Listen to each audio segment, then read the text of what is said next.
Well, thank you all for being here for what should be an amazing discussion.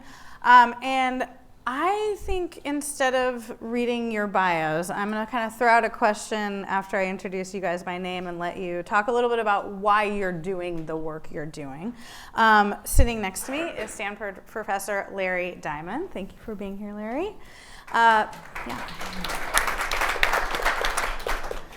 Ben Raderstorf is policy advocate at Protect Democracy. Thank you also, Ben. And Deepak Puri is founder of Democracy Labs, which you should subscribe to if you haven't already.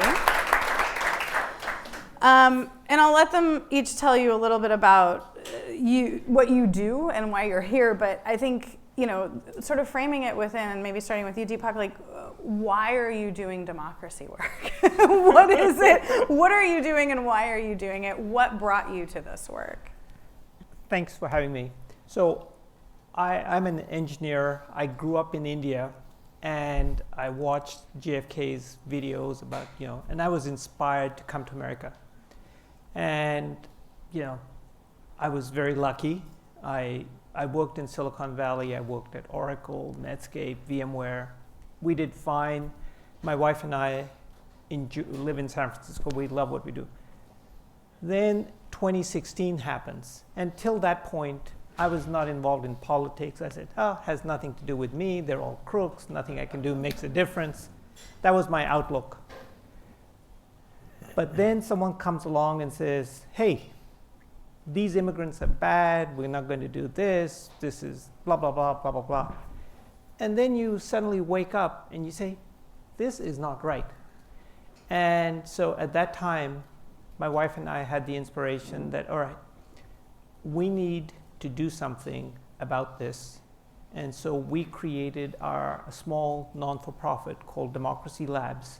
And the idea is, how could I take the skills and what I learned in Silicon Valley and apply it pro bono to progressive democratic groups around the country?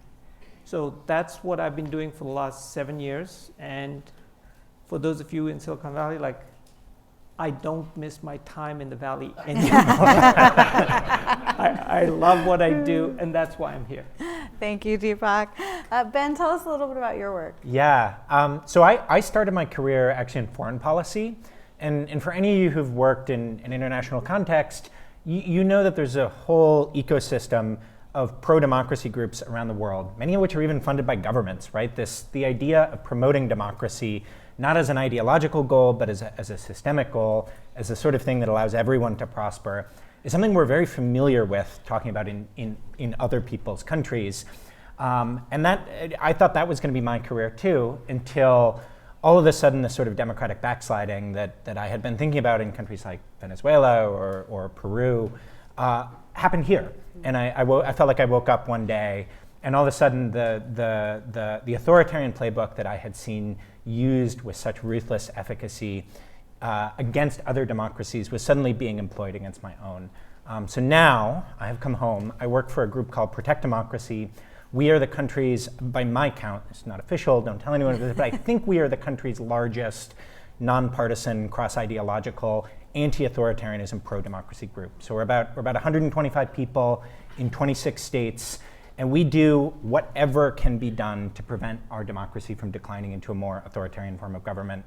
So we have a bunch of lawyers who do lawyer stuff. I'm not one of them, but I do our sort of policy communications, think tank work in rooms like this, expanding, building the pro-democracy coalition, because it is going to take all of us. If democracy is going to survive in the United States, if we are going to resist the global wave of democratic backsliding that has crashed upon our shores, it does take all of us. And so that's what we do. Awesome. Larry, I feel like part of me asking you guys to introduce yourself is so I didn't have to figure out which part of your impressive CV to call out. So tell us a little bit about the work you do at Stanford. Well, I'm a scholar. I'm a professor. I'm a writer. I'm a teacher. But I'm also a democratic citizen, and I'm a democratic activist. My answer is a little bit like Ben's, actually, although I'm coming from academia, not from an NGO. I've spent I'm a little older than Ben. We all are. We all are. Frankly, a little older than almost everybody here. So I've been at this in one way or another, I can actually say for 50 years now, because the trip that propelled me into being a scholar of democracy began in Portugal in the fall of 1974, when Portugal was struggling for democracy, and it's just now celebrating the 50th anniversary of the Revolution of the Carnations this month. Wow. Actually, I think it was yesterday. But in any case, I have lived in authoritarian regimes. I've lived in other democracies around the world. I've done a lot of field research. I know what it, and most of all, I interact with a lot of people from Venezuela, from China, from Russia, and elsewhere who are fighting against dictatorships. And I've learned something about what it means to live in fear and what is involved in seeing a country like Hungary, like Turkey, like Venezuela, that was, or Thailand, that was once a vibrant democracy, decay and lose its freedom. And once you've lost that, it's very hard to get it back. We take a lot for granted in the United States. I assume we're going to be talking about this. And I can tell you, as a democracy scholar, we used to assume that's their problem in Central and Eastern Europe. That's their problem in Latin America. That's their problem in Southeast Asia. It's now our problem too. And all of the assumptions we had about having immunity from these things, because we have 200 years plus of history, because we're an advanced industrial democracy, because supposedly, you know, our norms are more entrenched. They're only as entrenched as we're willing to defend. And I will just say, in echoing in different ways what my two colleagues have said, we are in very, very deep and imminent danger, and I think very few Americans understand the full, horrible extent of the risks we're facing. I want to cue up a video of a couple of folks who have lived in autocracies. We kind of have to everyone has to turn around to see the screen. I apologize. I was 26 years old when I left Venezuela, and the reason is that I was a young professional electrical engineering graduate. I had been working there for a couple of years, and I could not make enough money there to move away from my parents' house, start a family, and be independent. And my parents were aware of this, and they were very good that they motivated me to leave the country. And in fact, I did. I looked for work outside of Venezuela, and I found a job in the United States that paid 5 to 10 times more than what I could make in Venezuela. I'm immensely grateful to my parents for all their sacrifices, for literally leaving everything behind in their home country, everything they built, to flee in the middle of the night in a small boat into the ocean towards uncertainty so that they can give me and my two sisters the chance at freedom, democracy, and the American dream. I'm curious, has anyone here lived in a place that's autocratic? Raise your hand. Couple, okay. So we have, yeah, Deepak, I did want to start with you. I wonder what you think when you hear these types of testimonials coming from India, which clearly has its own challenges with an autocratic leader right now. I'm generalizing, so take it as such. If you live in a society where if Ben's uncle is rich, he gets all the breaks, he gets the business permits, he gets everything. I could be just as smart as he is, but I don't get the breaks. The beauty of, that's what happens in an autocracy where the system is rigged, and you know it's rigged. No matter how hard you work, no matter how smart you are, you could get into trouble, whereas other people get all the breaks. It's kind of unfair, but you know the system. When I came to America, it's like, the the inspiration of America is, look, you work hard, you do well, you can get ahead. Everyone gets an equal break.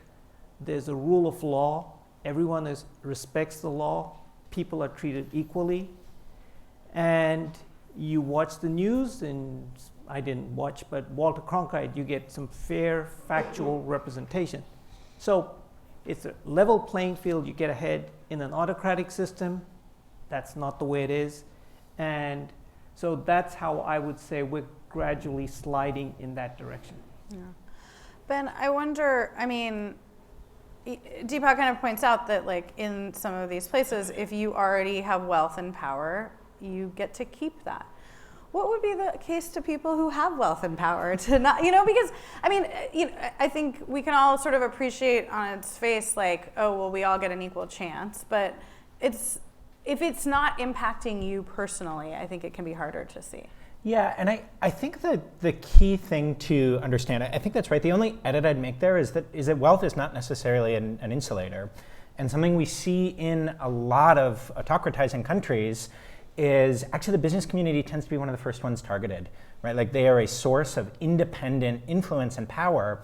And so smart autocrats, they know that if you want to hold on to power, you go after that independence, right? So you find a way to co-opt business leaders, industries, companies, and you turn them into institutions of the state, of the party, of the political leader's interest.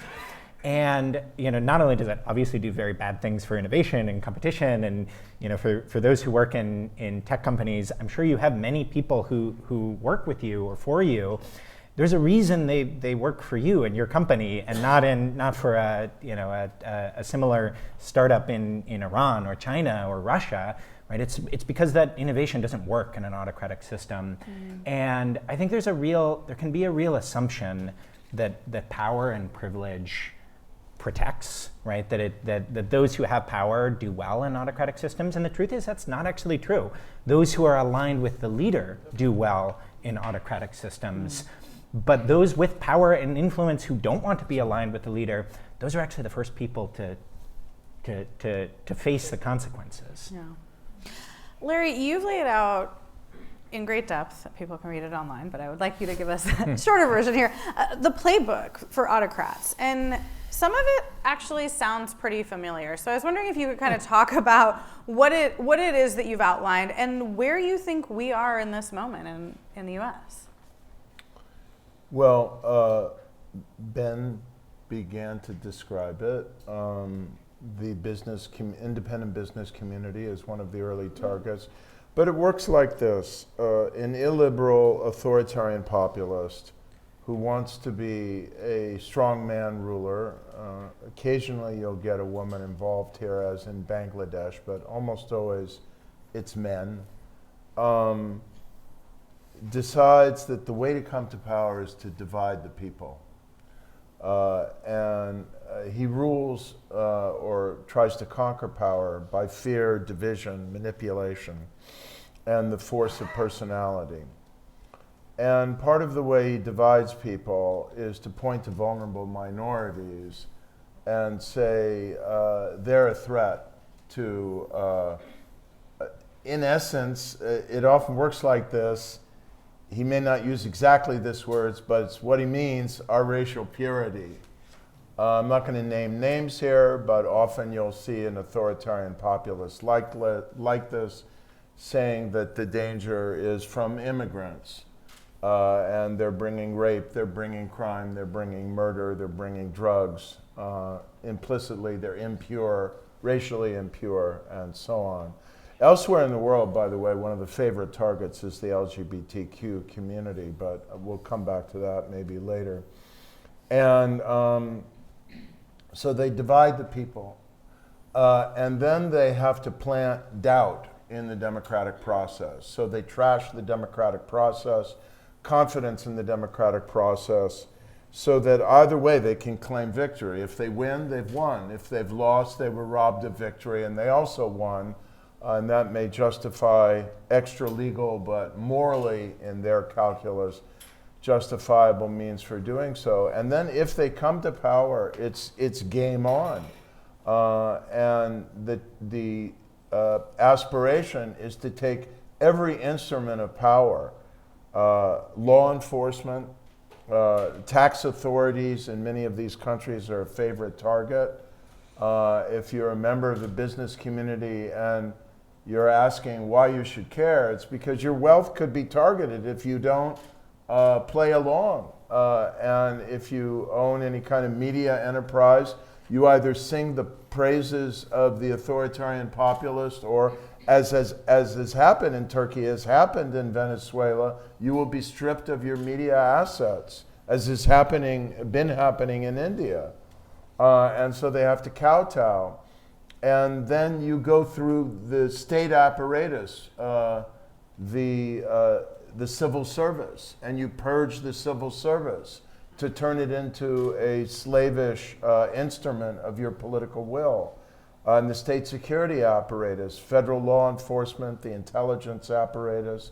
And then the last step is somehow to conquer the electoral apparatus. It's more difficult in the US because it's decentralized in 50 states, but nevertheless, you know, we've seen the vulnerabilities in the United States. And you then wake up one day and you realize you don't have a rule of law, you don't have an independent judiciary, you don't have business that can be a counterweight to this authoritarian ambition.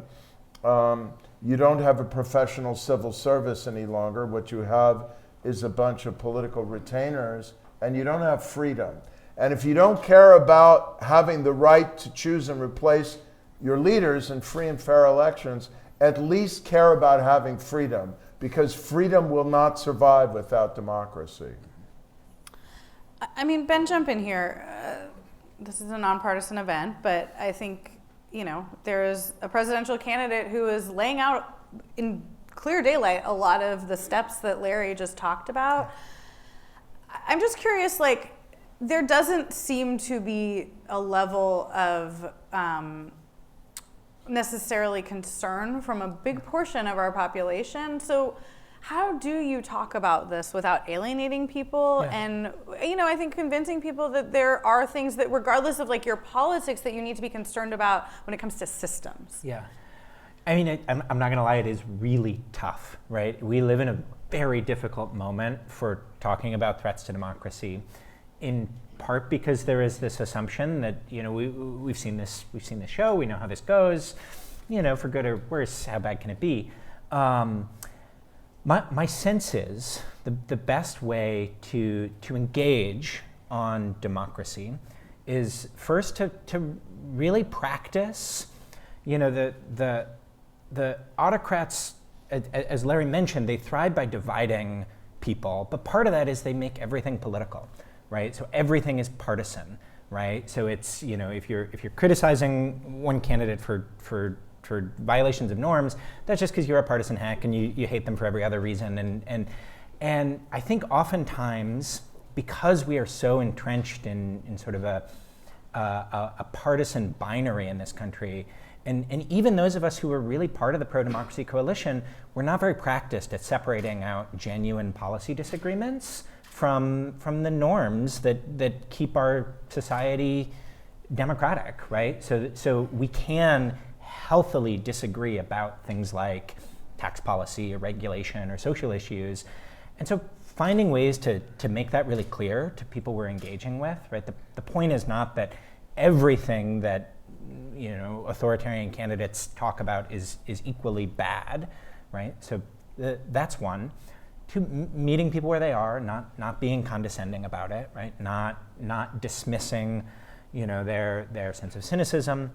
And three, and you know, I want us to get into this more, is like find the hope, find the optimism, right? I'm curious your thoughts on this, Larry, but my impression is all around the world, autocrats thrive through despair, right? They try to convince anyone who disagrees with them that it's already lost, that it's already hopeless, that things are so broken and so evil they can't possibly get any worse. And in my experience, the best antidote to that is hope, right? You have to find ways to bring optimism back into it, right? The sense that we can be proud of our civic institutions, we can be proud of what our democracy means, we can be proud of the fact that we have an uninterrupted process of, you know, 200 years of free and fair elections, right? Like that is what makes our country powerful. That's why we all want to live here. And so finding that confidence, right? That sense of exuberance over democracy, it can't just be threat oriented. Mm. I mean, Deepak, we live in a perilous moment not just because of the rise of autocracy across the world, but within our own country, I think in some ways because of how siloed we've become, both in our communities, but also within the media landscape. Obviously, your work now is trying to communicate with people, and I just wonder, like, what thoughts you have about the role of mis and disinformation in all of this, and how, again, to sort of what I posed to Ben, like, how do you think about talking to people or trying to convince them that maybe the place they're going for information isn't actually accurate or isn't in the best interest of our democracy?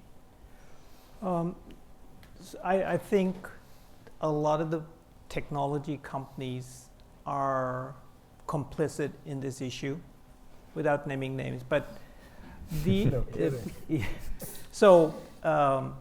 the issue is people have their preferred source of information, and those sources of information, you have to consider who owns them, what is their interest, what is their business model. So if my business model is to keep my readers or viewers hooked for as long as possible so I can generate more money selling ads, there's nothing better than to pick an issue that gets them agitated because they will stick around and I can feed them all kinds of bad stuff.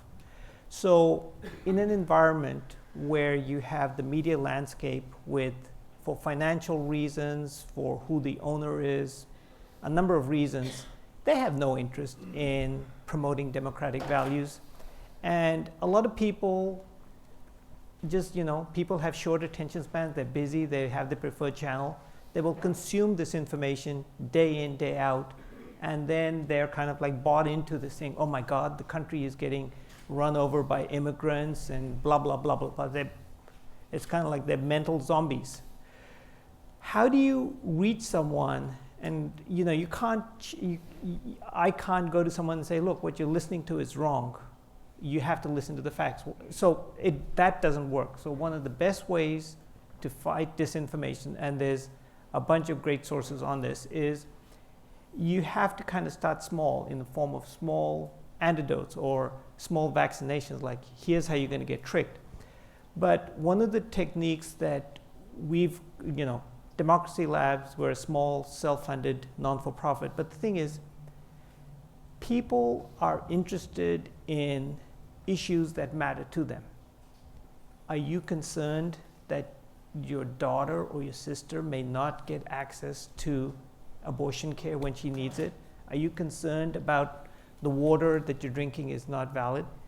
So you have to start with non-political issues that they can relate to. And then what you do is you start with that, because that's something which, I don't care whether you watch Fox or MSNBC, but I'm talking to something and I'm not tipping you where I'm going. And if you're not happy with what's happening, who is responsible and what can you do about it? And just to kind of illustrate the point quickly is, yesterday there was a shooting in North Carolina where 4 officers were killed and another 4 got injured, and a young teenager got the gun. So what we try and do at Dem Labs is take an issue that's in people's minds, but then take it one step further. How did this guy get those guns? How did he buy all these ammunitions? Well, take a look at the North Carolina legislature. How many of these folks voted to relax the gun laws? And then what can you do to vote in North Carolina? So the way we're trying to come at it is tangentially. I know you've read the headlines. For a brief window of time, I've got your attention. I want to take you from that headline to what happened, who's responsible, and what you can do about it. And bit by bit, on different issues, that's the approach we advocate. I'm going to open up to audience questions in just a moment here, so think about what you would like to ask our panelists. Larry, I'm curious how you think about this when it comes to, obviously, a lot of what we're talking about is our federal government, but, we have a robust local and state system. How do these things trickle up versus down? Like, what are the things that people can be doing in their communities that they can be a bulwark against at the local level, that isn't just like writing a political check or, doing things that I think sometimes it feels a little overwhelming for folks. What are the things that you see at the local level that might sort of be part of this whole movement that should concern people?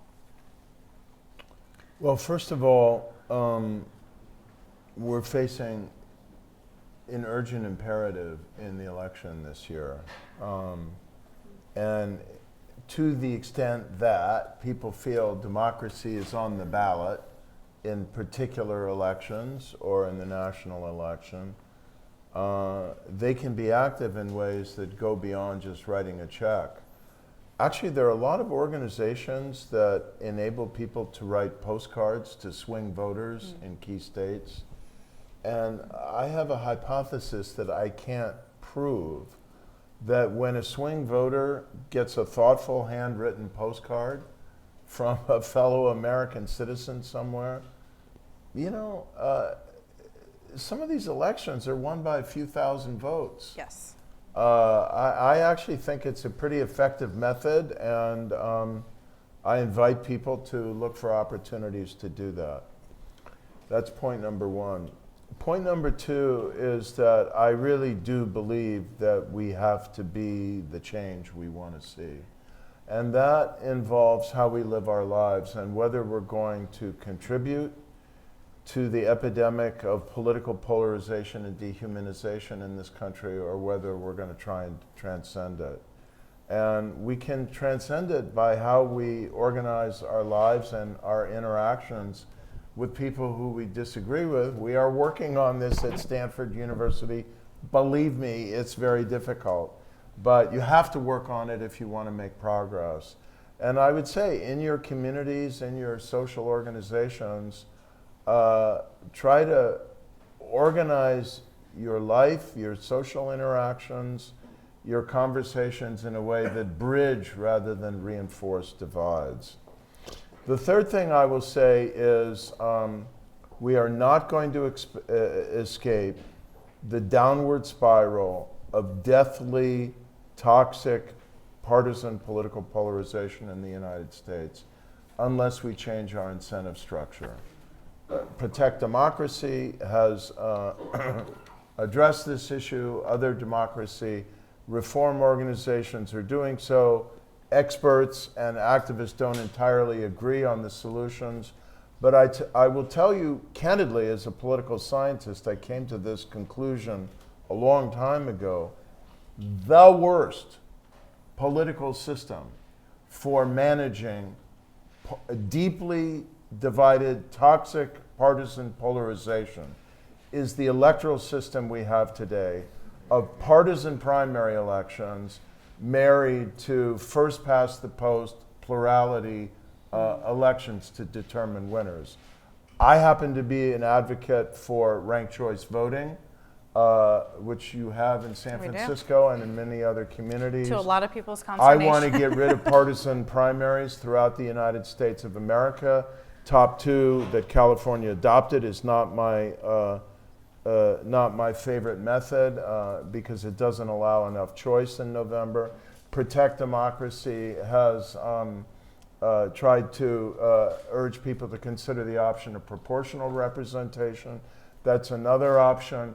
But we've got to rewire our democratic system, because once we get past what I think is the urgent situation we're facing in this election year, we still are going to have existential problems. And by the way, the electoral system will be on the ballot in Alaska, where they're trying to repeal nonpartisan primaries with ranked choice voting.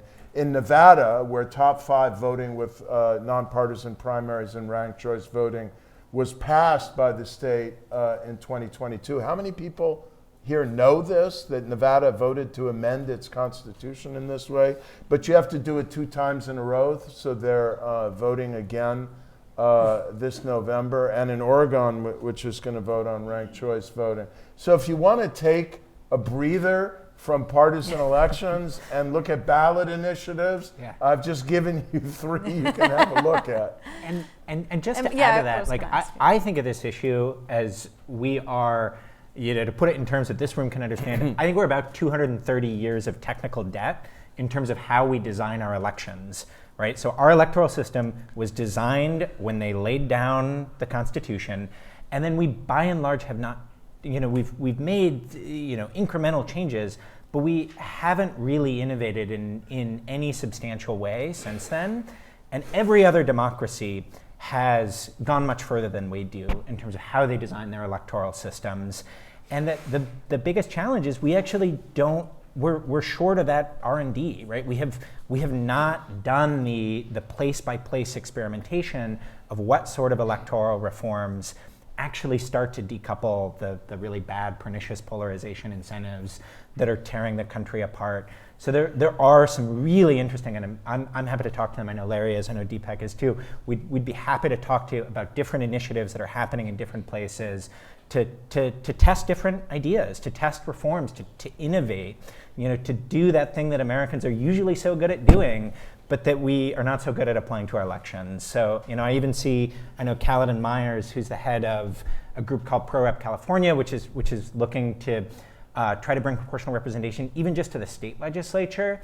And it can feel silly of like, why does ranked choice voting in San Francisco matter? Like, San Francisco is not contributing to the problem, but it can contribute to the solutions, right? Because it can test the reforms, it can see how they work in the real world, it can see how it changes outcomes, and then it can build momentum for national systemic change. And it is happening. It's a very exciting story. Awesome. I would love to open it up to questions. Dave's going to kick it off. Sure. I have a question about the courts. So last about a month ago, we got together and we talked about are the elections sound? And the answer was yes. You can make a vote. The vote is counted appropriately, and you can depend on that process of being valid and a process. And so, and the question is, are we most likely to lose our democracy from the interpretation of law or the adoption of new laws? And I think the court systems, when I follow their actions, I worry about that a lot, and I'd like to hear you guys' thoughts on the role of the courts in either protecting democracy or degrading it.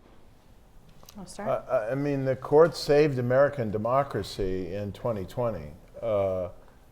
Trump tried to overturn the election. How many court cases were there? 80-something? I think 82 or something like that. He lost in 81 of them, and in one maybe it was a little ambiguous, including before many judges who were appointees of his, or certainly appointees of prior presidents of his political parties. I don't have full confidence in the Supreme Court. I would change the way the Supreme Court is chosen. If you want to know how, look up 18-year term limit bill introduced by Ro Khanna, who many of us know. That isn't going to happen anytime soon, but I don't think the courts are the problem. The problem, or the principal problem, they're more likely to be, if we really get into trouble next year, possibly the single most important bulwark against a slide into authoritarianism.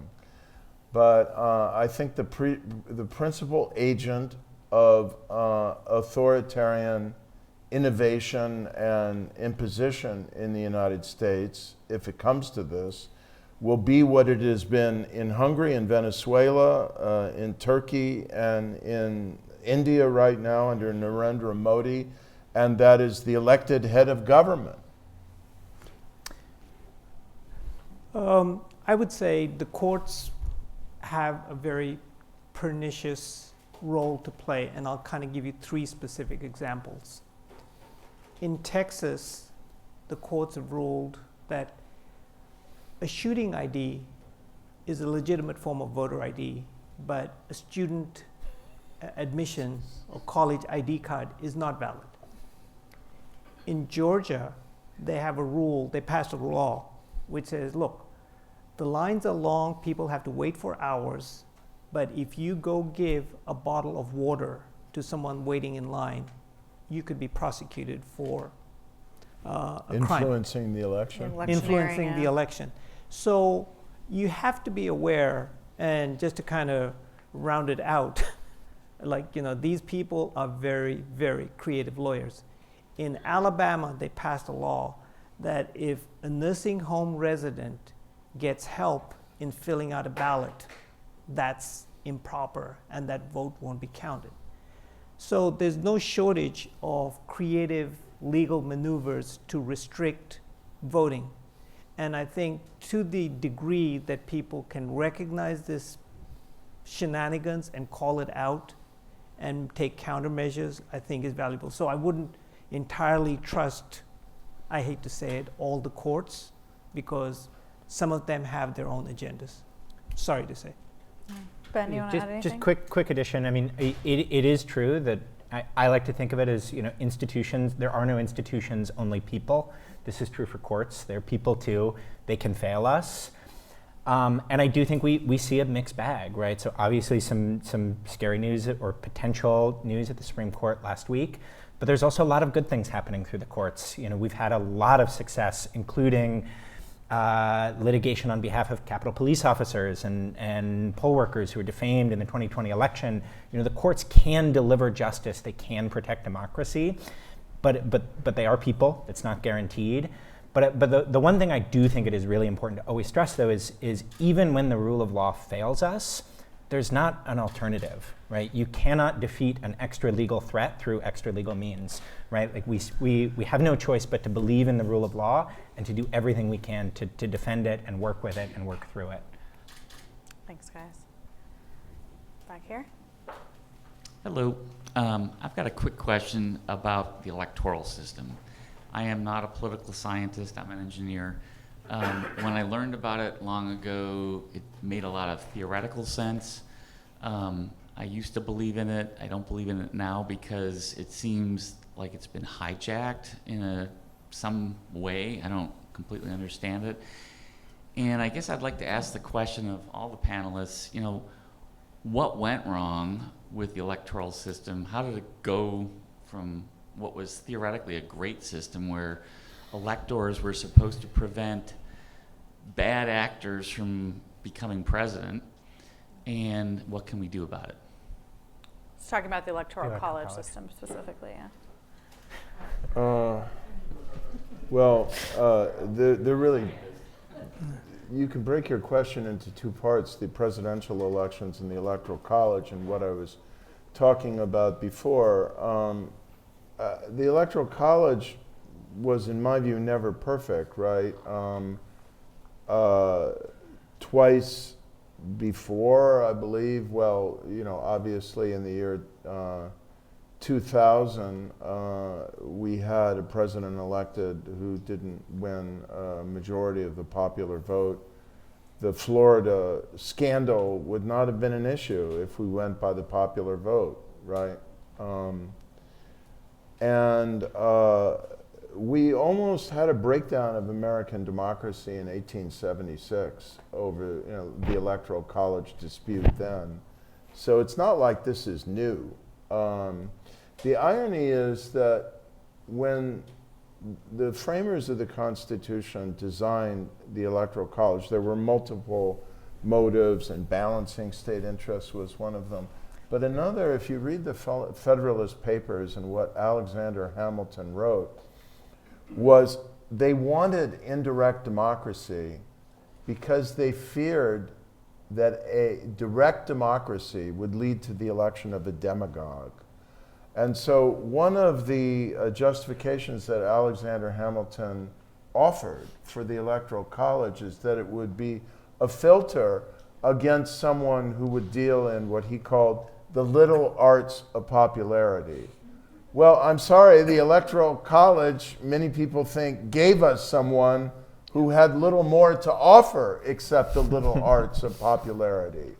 And so that didn't work out so well, and it's deeply undemocratic in my view, profoundly undemocratic, to have direct election of to have more or less direct election of the President of the United States, but then to allow for it to be nullified by some other indirect system. There's no other democracy in the world that does this. Talk about antiquated systems. But I don't waste my breath talking about it because it advantages primarily one political party over the other. You need consensus to amend the Constitution. This will not be amended in my lifetime, so I choose to work on other things. I thought you were initially asking about the electoral system we use to elect everything else, which is the first past the post, single-member district, conjoined with these partisan primaries. And the answer to that, why it worked fine before and isn't working now, is twofold. Number one, we didn't have in the decades before the degree of, you use the word, the famous word now in academia, pernicious, deathly, existential partisan polarization that we have now. So it was fine for two political parties to be contesting, knocking heads, and so on. But now it's taken on a whole other dimension.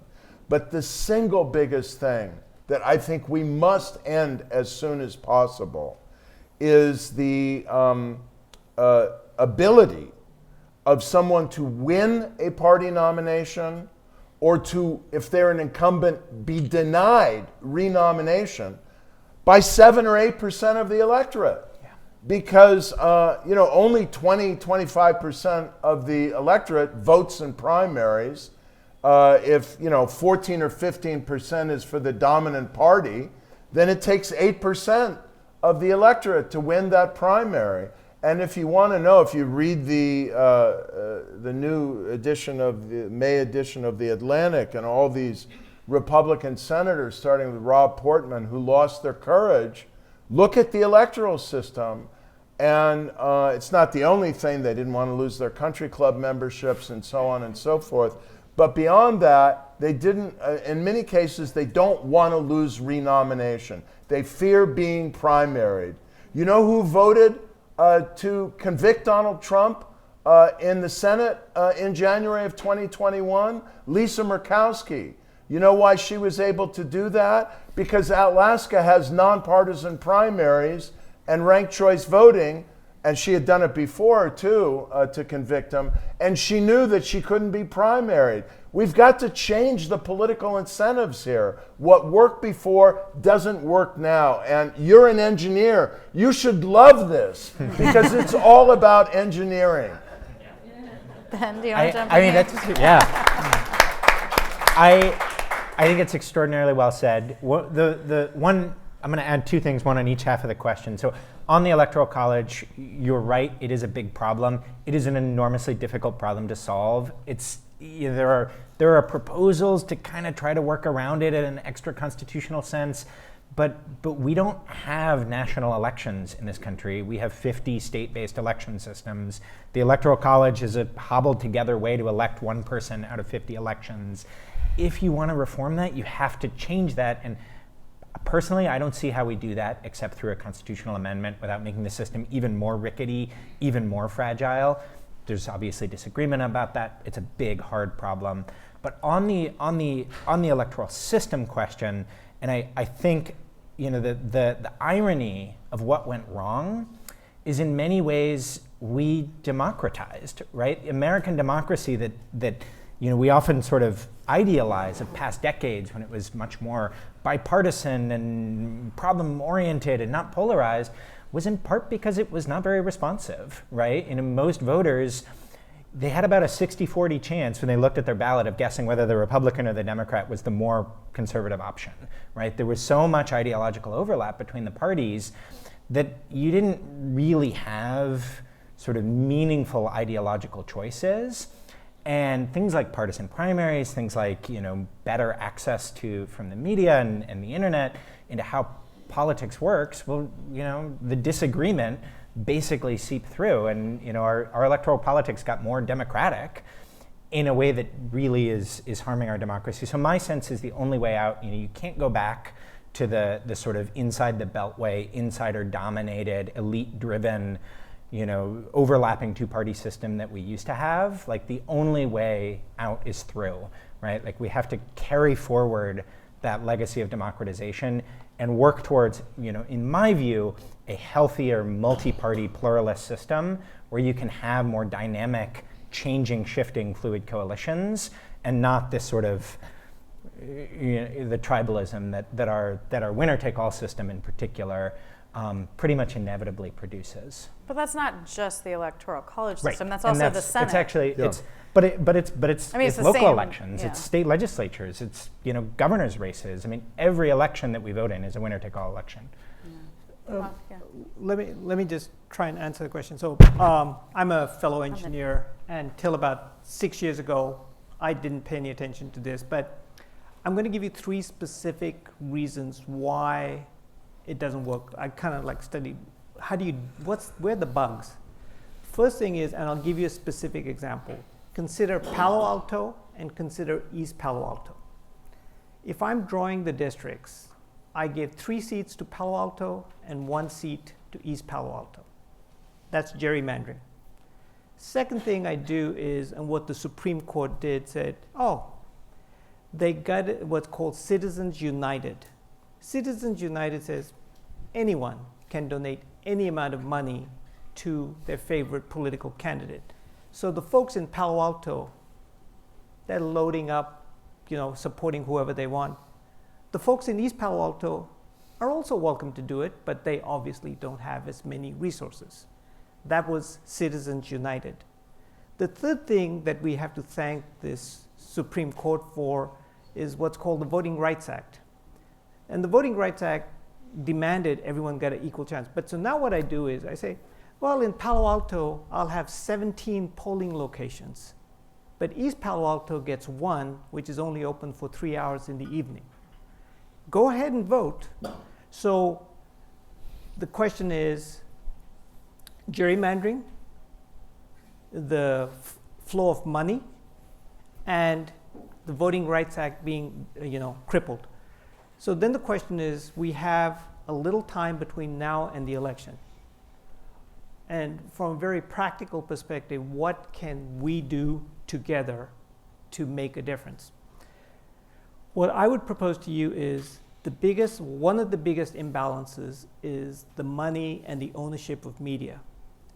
But we all collectively, we understand technology, we understand persuasion, we understand how to get people to do something, whether it's buying a pair of jeans. That's how many of us make our living. Believe it or not, the same skills that many of us have accumulated in targeting, persuasion, mobilizing, closing a transaction are the same skills that a candidate needs. Mm-hmm. Vote for me, I'll do this, get out and vote. And that does not necessarily mean writing a big check. We collectively have a lot of the skills. The thing that's missing is if you are inclined to make a difference, I'm not saying write a check. I'm like, you can, if you can, great. But if you can't, you have skills that can really help a candidate. So that's what you should consider, because they've rigged the game really bad. We have a question over here. Hi, back to the Electoral College.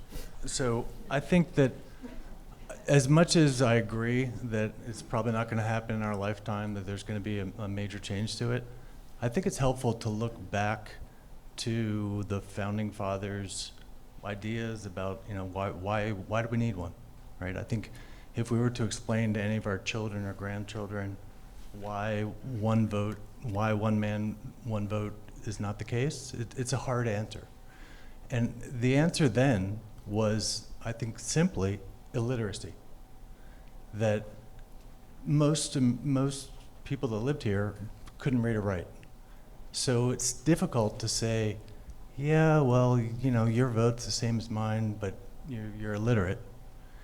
So if we fast forward to today and kind of keep those intentions in mind, which we would love to do one man, one vote, but we just kind of can't in this circumstance. And then break the short history of our country into kind of 3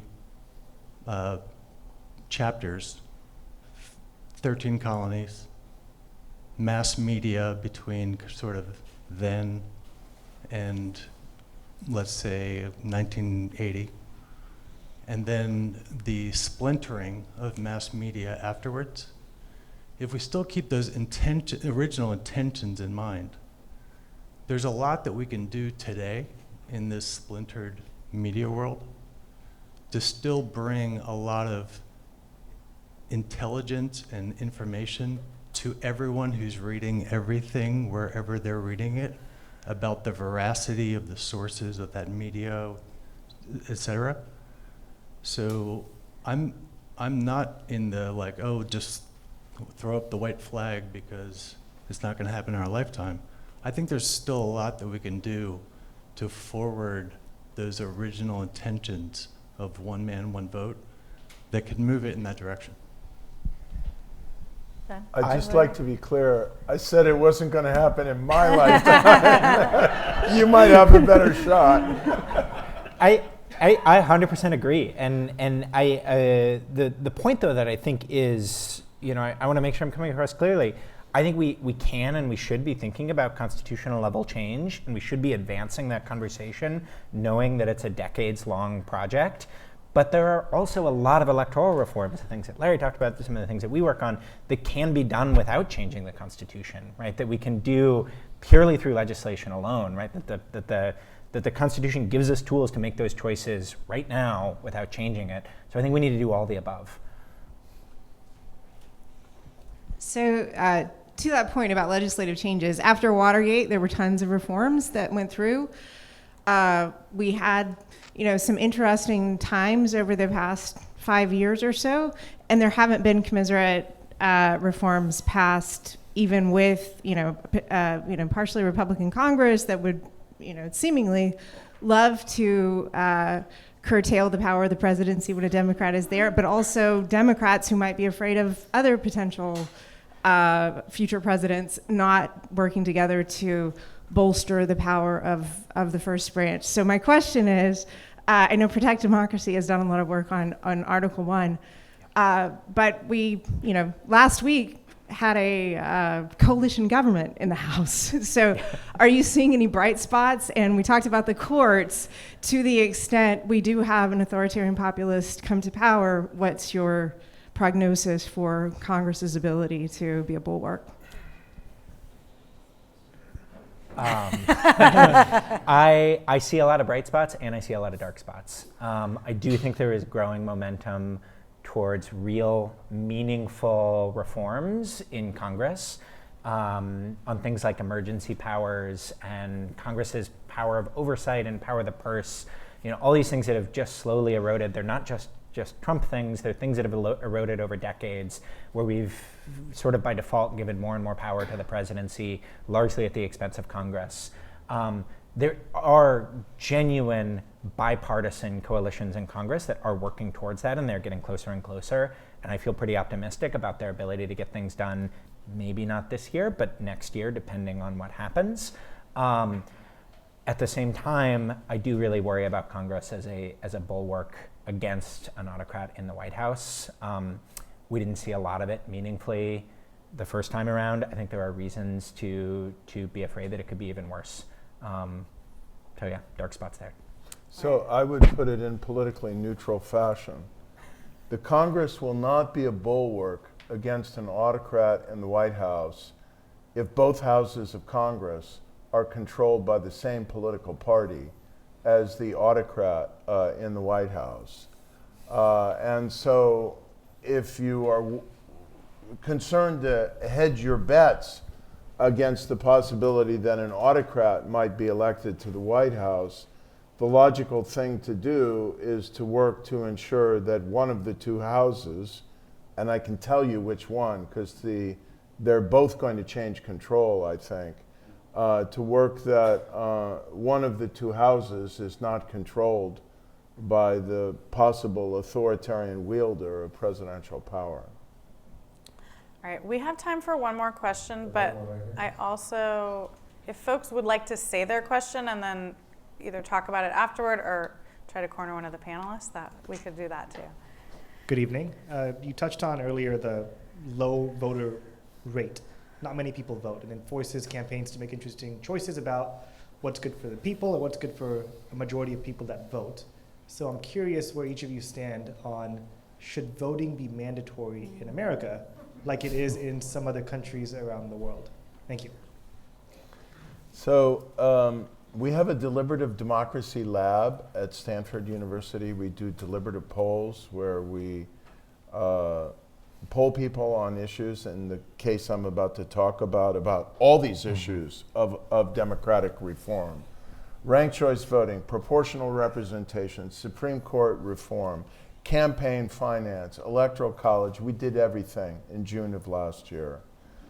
I actually like the Australian system of mandatory voting. I think it's good for citizenship. And the former Secretary of State of Connecticut, Miles Rabb is his name? Rappaport. Miles Rappaport and E.J. Dionne wrote a book advocating mandatory voting. So I threw it in there and tried to offer the best arguments I could. You have to argue in the briefing paper both ways, you know, the case for, the case against. You know what was the percentage of Americans who, after my best arguments, and there were con arguments as well, supported mandatory voting? Take a guess. That were in favor? In favor of mandatory voting. 20% in favor. You hit it on the button. He gets a free empanada or whatever. 20%. That's really impressive that you got that. He's been reading your polls. Okay, so like I said, if folks are interested in just throwing out the question, I don't know if we have time to answer all of them, but we got one in the back, one there, a couple up front.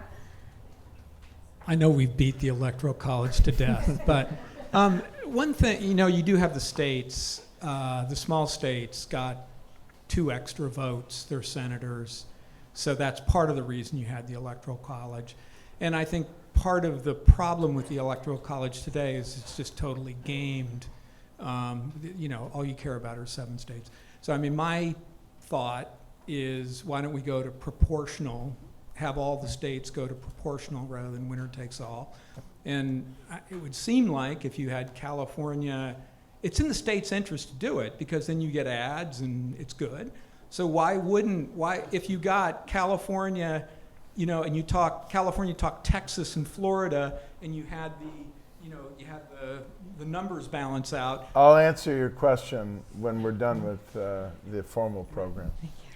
All right, we got to make this quick. I'm getting the cue. Yeah, just given the stakes at this point with the November election, I wonder if you guys can just speak more about practical steps that people in this room could take to have influence on it. So you spoke about writing postcards to independent voters, helpful.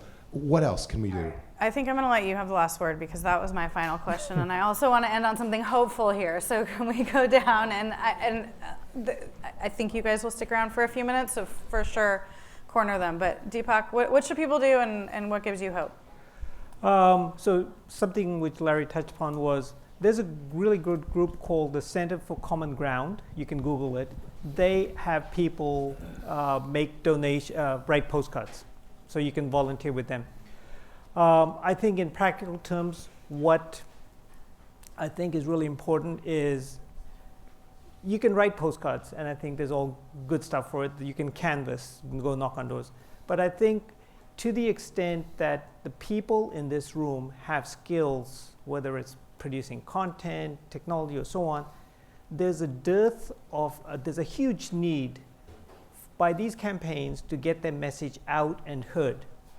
And so if you can apply those skills, that would be really useful. We try and connect people with skills to groups that need them. What gives me hope is these last 7 years, I traveled to different states. I've met so many amazing, inspiring individuals, the majority of whom, I have to say, are women of color in their 50s and 60s. These women are phenomenal. They are not giving up. And some of the issues which are kind of driving a high degree of intense passion involves women's rights, gun violence, social equity. And you don't hear about it because these people are grassroots groups working down ballot. And I think they understand what the stakes are. That's what gives me hope. All right, Ben. So, let's have a round of applause for hope.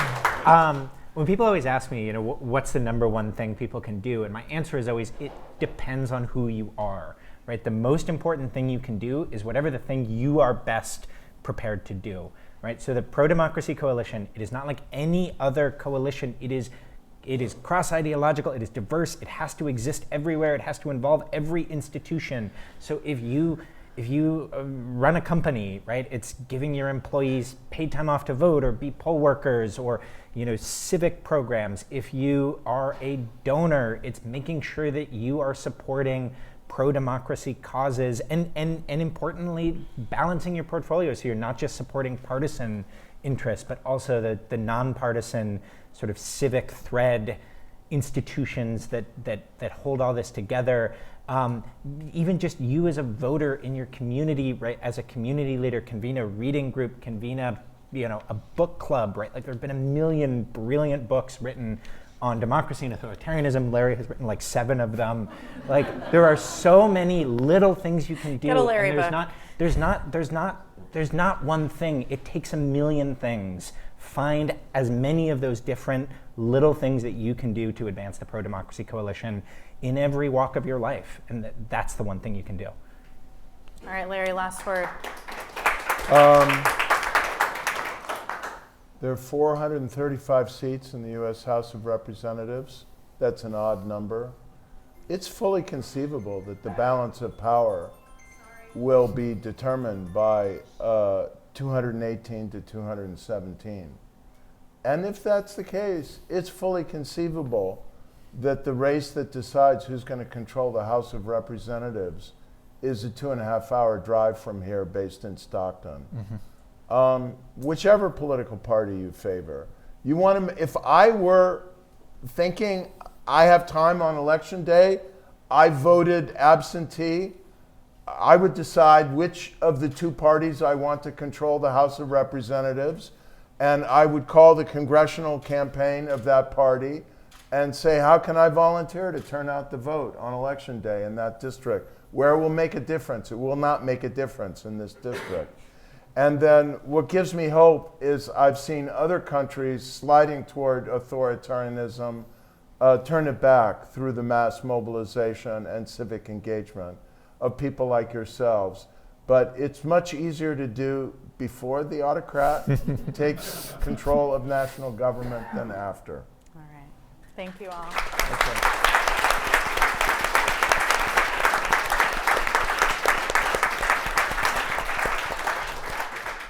I just want to thank this amazing panel of people. Marisa honestly did a fabulous job of bouncing between these incredibly brilliant folks.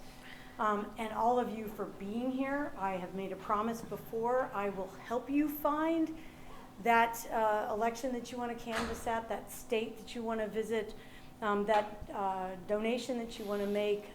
We've done a lot of work.